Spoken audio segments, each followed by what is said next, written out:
വിഷം ചീറ്റുന്ന മാതൃത്വം എങ്ങനെയുണ്ട് പ്രയോഗം? പലപ്പോഴും നാം അറിഞ്ഞുകൊണ്ട് തന്നെയാണ് നമ്മുടെ കുഞ്ഞുങ്ങൾക്ക് വിഷം ഊട്ടുന്നത്.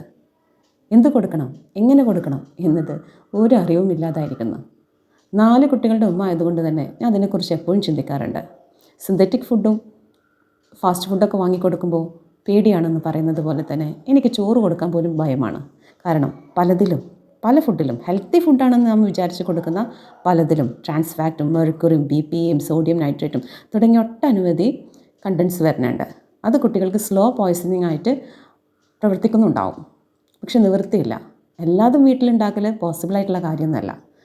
ആർത്തി പിടിച്ചിട്ടുള്ള ഓട്ടത്തിൻ്റെ ഇടയിൽ എന്തൊക്കെ വിഷമാണ് വില കൊടുത്ത് വാങ്ങുന്ന പലതിലും ആഡ് ചെയ്യുന്നത്. ഇന്നലെ ഞാനൊരു ന്യൂസ് കണ്ടു. മഹാരാഷ്ട്രയിൽ റേഷൻ കടയിൽ ഗോതമ്പ് ഉപയോഗിക്കുന്നത് കൊണ്ട് മാത്രം മൊട്ടയായി പോയ യുവതികളെ കുറിച്ചിട്ട്.